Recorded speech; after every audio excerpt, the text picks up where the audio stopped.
I'm T Styles, and I have written 100 books, and I'm going to give you 6 resources that you can use in 7 minutes. And let's get started.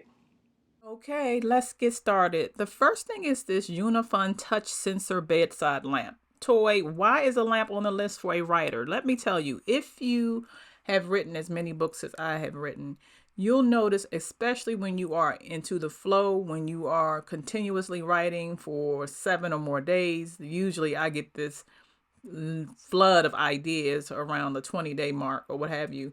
But there have been so many times where I want to write down an idea, but don't feel like cutting on all the lights. This little thing is really cool.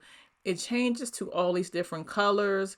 You got the pink, you got the green, you got the red. I usually mainly use just the white, but then it does this really cool thing where once you touch it or place it on one sensor, it goes into these different colors automatically. So say you just want to keep it on at your bedside and just let it rock out. The thing is kind of shaking a little bit, or jumping, what have you. But this is a really, really cool resource to have, and I absolutely love it. It keeps a charge a long time. You cannot go wrong with this. The second one is the Very Bad But Terribly Good Book Idea Journal. Sometimes you may want or have an idea for a book, and what this journal does is instead of having you waste all of your time, it allows you to work your ideas through. What you do is you take a post-it pad. If you have an idea that's very basic, you stick the post-it pad on here, and then you go through all the steps. All of them are listed for you. You go through, is it a good idea or a bad idea? Okay, who's the protagonist? Who's the antagonist? What do they want? Everything is listed in terms of the next steps you need before you write your book. You don't want to waste any of your time. And what you find, though, is when you do this thing right, you aren't wasting any of your time. If it's a bad idea, it'll stay in this book, move on to the next, or you may want to use an idea that was bad and connect it with something else in the future. There are plenty of pages in here to use. It's a beautiful thing. It feels good. Again, link in the bio.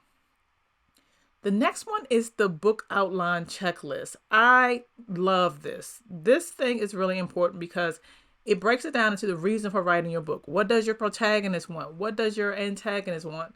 What are the messy goals? And these are the characteristics that will change throughout the course of your book. It lists everything out here for you so that you can know what your book is about again before you write. A lot of times writers waste time. With this little handy checklist, you won't. The next is the chapter checklist. This is my favorite. So before I start a chapter, I'll pull this thing out and ask myself, who are the characters in this scene? What are the characters? Where are they? Are they indoors or outdoors? How's the weather? Weather has an impact on characterization. Then I have, what is this scene about? Do I have conflict? And then I'll keep this next to me because it's really satisfying at the end to check off if the chapter is complete.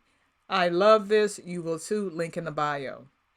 Now, you know that I'm a big fan of Angela Ackerman and Becca Puglisi. I hope I'm not pronouncing their names wrong.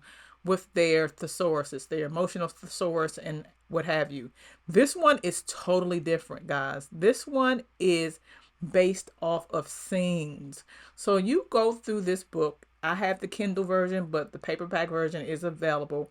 And you go through the different scenes to see which one you like. Once you determine which scene that you like, even before we do anything, the fact that we have some ideas for some scenes is hell beneficial for a writer. But you look through this, say, okay, I want to put my main character in one of these scenes. These people have went through the taste, the sounds, the smell of each scene. Guys, this may be my favorite one. I've talked about the emotional thesaurus before, but I did not go into detail about this one. Let's look at this. This is the ice cream parlor. So it lets you see what the sights are within the ice cream parlor. So you can pull yourself and your readers inside of it. Chocolate chip, cookies and creams. It goes through the sound, the whir of the blender, a knife chopping bananas, the smell, the sugary scent of the waffle cones. These people have thought of it all. The taste. What may it taste like when one of your characters are experiencing a scene in an ice cream parlor? You just can't lose with this thing. These people are brilliant. And I know they've probably made a whole lot of money off of this. Let's check out another one, a nightclub. Best you see the sights. Imagine a line of people waiting outside to get in. They talk about the different things you see in terms of limes on edges, the sound, the music popping and blasting, the smells, the taste, the textures and sensations. You need to have this in your arsenal, especially if you are a new writer who not really good with settings. This is the urban setting thesaurus. The next one is the mega page by page book publishing marketing planner.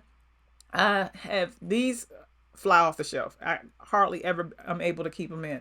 But it basically goes through the different things that writers need to consider when they are talking about marketing their book. There is literally a writer's journey, and we go over each topic, the book title, the book concept, how to get your copyright done. This thing has each step in order so that you can publish your book and get along with the next title. I always say you're only as good as your next book. So it goes into detail. I have some pages in there for notes and things like that. Again, with this, you cannot lose. I absolutely love this mega planner. I recommend to people who've purchased it, recommend it to a lot of people. It is a great tool to have in your arsenal. And all of these are tools in order to make writing in and of itself easier for you. And that's what we're talking about. Even the character development elements. You can put molds on your characters with those figures. You can put clothes on them. You can get an idea about what your characters are about and what your book is about and how you need to market your book with this planner. We did it in under 7 seconds. If you like this and want more, please like, subscribe, and share. Bye.